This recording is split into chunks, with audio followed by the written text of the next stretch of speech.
हम अपने महापुरुषों की जयंती और पुण्यतिथि तो मनाते हैं, लेकिन उनकी अंतिम इच्छा क्या थी, वो क्या चाहते थे, उसके ऊपर चर्चा नहीं करते। हम वीर सावरकर जी की जयंती पुण्यतिथि मनाते हैं, गुरु गोलवलकर जी की जयंती और पुण्यतिथि मनाते हैं, बाबा साहब अम्बेडकर की जयंती और पुण्यतिथि मनाते हैं, भगत सिंह सुखदेव राजगुरु की जयंती और पुण्यतिथि मनाते हैं, गुरु तेग बहादुर जी की, गुरु गोविंद सिंह की जयंती और पुण्यतिथि मनाते हैं। लेकिन वो चाहते क्या थे, वो कैसा भारत चाहते थे, वो किन चीज़ों को ख़त्म करना चाहते थे, इसके ऊपर कभी चर्चा ही नहीं करते। हम गुरु तेग बहादुर जी का 350वां बलिदान दिवस मना रहे हैं। पूरे देश में कुछ न कुछ कार्यक्रम हो रहा है, डाक टिकट जारी हो रहा है, लंगर लगाए जा रहे हैं, प्रभात फेरी हो रही है, शांति सभा हो रही है, फल बांटे जा रहे हैं, मिठाइयाँ बांटी जा रही हैं, दवाइयाँ बांटी जा रही हैं, माला चढ़ा रहे हैं, मत्था टेक रहे हैं, सब कुछ हो रहा है। लेकिन गुरु तेग बहादुर जी की अंतिम इच्छा क्या थी, वो क्या चाहते थे, उनका बलिदान किस लिए हुआ, और जिसलिए उनका बलिदान हुआ क्या वो समस्या ठीक हो गई, उसके ऊपर चर्चा नहीं करते। पूरे देश में मैंने अनेकों कार्यक्रम अटेंड किए, बहुत सारे सेमिनार हुए, बहुत सारे ऐसे भी प्रेस कॉन्फ्रेंसेस देखी जो गुरु तेग बहादुर जी के नाम पे हो रही हैं। कहीं पे भी न धर्मांतरण की चर्चा हो रही, न घर वापसी की चर्चा हो रही है। गुरु तेग बहादुर जी का बलिदान किस लिए हुआ, क्योंकि वो धर्मांतरण को रोक रहे थे। गुरु तेग बहादुर जी का बलिदान किस लिए हुआ, क्योंकि घर वापसी करा रहे थे। और पूरे के पूरे देश में सब कुछ हो रहा है, लेकिन दो विषयों पर चर्चा नहीं हो रही है कि घर वापसी कैसे कराई जाए और धर्मांतरण कैसे रोका जाए। इसलिए मैं सबसे पहले सरकार से निवेदन करता हूं, माननीय प्रधानमंत्री, गृहमंत्री से निवेदन कर रहा हूं, संसद में कम से कम 2 दिन गुरु तेग बहादुर जी के सपनों के ऊपर चर्चा करिए। गुरु तेग बहादुर जी का बलिदान किस लिए हुआ, इसके ऊपर संसद में कम से कम 2 दिन चर्चा करिए। उनकी 2 ही इच्छा थी, धर्मांतरण रुके, घर वापसी हो। ये न अभी तक धर्मांतरण रुका, न घर वापसी शुरू हुई। इसलिए गुरु तेग बहादुर जी के बलिदान के ऊपर संसद में चर्चा करना नितांत आवश्यक है। मैं सरकार से मांग करता हूं, संविधान में कम से कम एक चैप्टर के पहले गुरु तेग बहादुर जी का, गुरु गोविंद सिंह जी का चित्र जरूर स्थापित करिए। गुरु गोविंद सिंह का चित्र पहले भी था, लेकिन वो हटा दिया गया है। अब चूंकि दोबारा चित्रों को लाना है, तो गुरु तेग बहादुर जी के साथ गुरु तेग बहादुर जी और गुरु गोविंद सिंह का चित्र एक साथ आना चाहिए। किसी भी चैप्टर 15 पे आए, चैप्टर 18 पे आए, चैप्टर 16 पे आए, जहाँ पे भी आना है, लेकिन उनका चित्र संविधान में अवश्य होना चाहिए।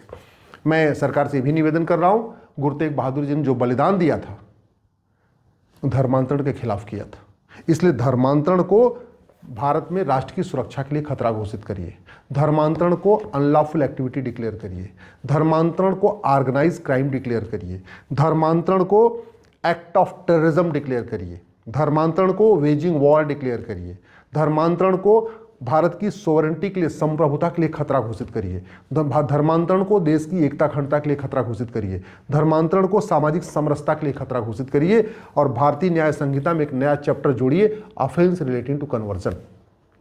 अगर हम सच्ची श्रद्धांजलि देना चाहते हैं गुरु तेग बहादुर जी को, तो इस बीएनएस में तत्काल इसी संसद सत्र में एक नया चैप्टर जोड़ना चाहिए, ऑफेंस रिलेटिंग टू कन्वर्जन। और धर्मांतरण कराने वालों और उनके मददगारों के खिलाफ एनएसए लगाना चाहिए, यूएपीए लगाना चाहिए, वेजिंग वॉर की धारा लगानी चाहिए, ऑर्गेनाइज क्राइम की धारा लगानी चाहिए। इनका narco polygraph brain mapping test होना चाहिए। इनकी 100% संपत्ति जब्त करने का प्रावधान होना चाहिए। इनको 1 साल के अंदर आजीवन कारावास, फांसी की व्यवस्था हो, नहीं आज फांसी तो कम से कम 10 से 20 साल की सजा का कानून बनना चाहिए, और वो तत्काल बनना चाहिए।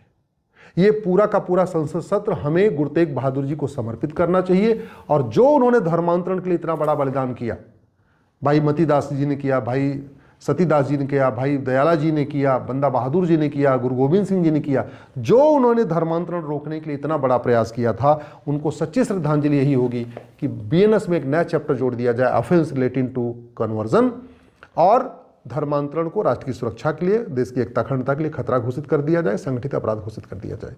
इसमें धाराएं हैं, उनको संशोधित करने की जरूरत है। जैसे सेक्शन 111 बीएनएस में है ऑर्गेनाइज क्राइम, लेकिन उसमें धर्मांतरण ऑर्गेनाइज क्राइम है, लिखा ही नहीं है, तो पुलिस लगा नहीं रही है। सेक्शन 113 है एक्ट ऑफ टेररिज्म, लेकिन हमने धर्मांतरण को एक्ट ऑफ टेररिज्म डिक्लेयर नहीं किया, तो पुलिस सेक्शन 113 लगा नहीं रही। सेक्शन 147 है वेजिंग वॉर, लेकिन हमने धर्मांतरण को वेजिंग वॉर डिक्लेयर नहीं किया, तो पुलिस लगा नहीं रही। सेक्शन 152 है जो राष्ट्र की संप्रभुता के लिए खतरा हो, देश की एकता अखंडता के लिए खतरा हो, धर्मांतरण है खतरा, फिर भी हमने घोषित नहीं किया, तो पुलिस लगा नहीं रही। और केंद्र सरकार को तत्काल सभी राज्य सरकारों को, डीजीपी को, चीफ सेक्रेटरीज को एक लेटर भी लिखना चाहिए कि वो धर्मांतरण के मामले में सबसे प्रायोरिटी के साथ कार्रवाई करें। अगर हम धर्मांतरण को आज तक नहीं रोक पाए, तो मुझे लगता है हम शायद गुरु तेग बहादुर जी को सच्ची श्रद्धांजलि नहीं दे पाए हैं। गुरु तेग बहादुर जी ने जो बलिदान दिया धर्मांतरण रोकने के लिए किया, इसलिए सभी भारतीयों की जिम्मेदारी होनी चाहिए कि 100% धर्मांतरण रुक जाए। आज दुनिया में सबसे ज्यादा धर्मांतरण भारत में हो रहा है। प्रतिदिन 1500 परिवारों का धर्मांतरण हो रहा है, यानी साल में 40 लाख हिंदुओं का धर्मांतरण हो रहा है, क्योंकि एक परिवार में 7 से 8 आदमी होते। दुनिया में सबसे ज्यादा लफ्जिहात भारत में हो रहा है। 5 लाख बहन बेटियां गायब हो रही हैं, उसमें से 1.5 लाख तो वापस मिल जाती हैं, पुलिस कंप्लेन के बाद 3.5 लाख मिलती नहीं है, यानी प्रतिदिन 1000 बेटियां लफ्जिहात का शिकार हो रही है। ये दुनिया में और कहीं नहीं हो रहा है, भारत में हो रहा है। ये गुरु तेग बहादुर जी के बलिदान के बाद ये हो रहा है, गुरु गोविंद सिंह जी के बलिदान के बाद हो रहा है। तो अगर हम लफ्ज़ जिहाद नहीं रोक पा रहे हैं, धर्मांतरण रोक नहीं पा रहे हैं, इसका मतलब हम गुरु तेग बहादुर जी को, गुरु गोविंद सिंह जी को सच्ची श्रद्धांजलि नहीं दे पा रहे। उनको सच्ची श्रद्धांजलि देने का एक ही तरीका है, एक चैप्टर हो ऑफेंस रिलेटिंग टू लफ्ज़ जिहाद, एक चैप्टर हो ऑफेंस रिलेटिंग टू कन्वर्जन, और लफ्ज़ जिहाद और धर्मांतरण को राष्ट्र की सुरक्षा के लिए खतरा घोषित किया जाए, देश की एकता अखंडता के लिए खतरा घोषित किया जाए, वेजिंग वॉर डिक्लेयर किया जाए, ऑर्गेनाइज क्राइम डिक्लेयर किया जाए, एक्ट ऑफ टेररिज्म डिक्लेयर किया जाए, भारत की सामाजिक समरसता के लिए खतरा घोषित किया जाए। और दूसरा जो इंपॉर्टेंट है, घर वापसी के लिए एक विशेष अभियान शुरू करने की आवश्यकता है। समाज में जो हो रहा है वो हो रहा है, लेकिन ये सरकार की ड्यूटी है। संविधान की शपथ लेने वाले माननीय सांसदों, विधायकों, मंत्रियों और जजों की ड्यूटी है कि घर वापसी की प्रक्रिया तेज की जाए। क्यों? क्योंकि घर वापसी से संविधान मजबूत होगा, घर वापसी से सेकुलरिज्म मजबूत होगा, घर वापसी से डेमोक्रेसी मजबूत होगी, घर वापसी से भारत का संस्कार, भारत का त्योहार मजबूत होगा, घर वापसी से वसुधैव कुटुंबकम की भावना मजबूत होगी, घर वापसी से नारी तू नारायणी की भावना मजबूत होगी, घर वापसी से सर्वे भवन्तु सुखिनः की भावना मजबूत होगी, घर वापसी से सबका साथ सबका विकास की भावना मजबूत होगी। तो घर वापसी जितना ज़्यादा होगी, अपराध उतने कम होंगे। घर वापसी से आतंकवाद कम होगा, घर वापसी से अलगाववाद कम होगा, घर वापसी से पत्थरबाजी कम होगी, घर वापसी के बाद खान पान की वस्तुओं पे थूकने की, पेशाब करने का जो घटनाएं आ रही हैं, ये बंद हो जाएंगी।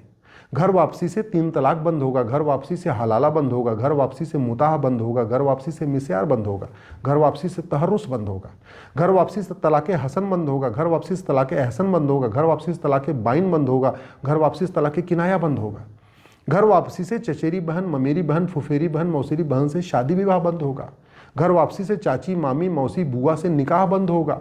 तो घर वापसी से अल्टीमेटली भारत की संस्कृति मजबूत होगी, और भारत का संविधान यही कहता है कि भारत की संस्कृति मजबूत होनी चाहिए।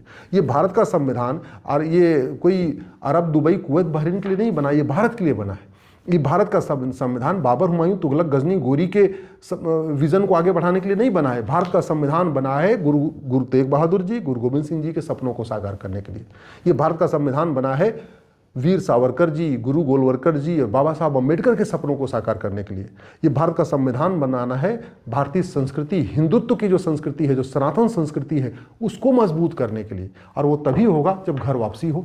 तो केंद्र सरकार को भी घर वापसी के फायदे बताने चाहिए, स्कूल और कॉलेज में घर वापसी पे चर्चा होनी चाहिए, घर वापसी से क्या क्या फायदे होंगे इसके ऊपर विस्तृत चर्चा होनी चाहिए। और घर वापसी के लिए सरकार को एक विशेष अभियान शुरू करना चाहिए। जो लोग घर वापसी कर रहे हैं सम्मान सहित आएँ, उनको कुछ व्यवस्था हो, उनके रुकने की व्यवस्था हो, उनको सुरक्षा मिले, उनको सम्मान मिले, इसकी चर्चा संसद में भी होनी चाहिए। मुझे लगता है गुरु तेग बहादुर जी को सबसे सच्ची श्रद्धांजलि यही होगी कि संसद में कम से कम 2 दिन धर्मांतरण के ऊपर चर्चा हो और 2 दिन घर वापसी के ऊपर चर्चा हो।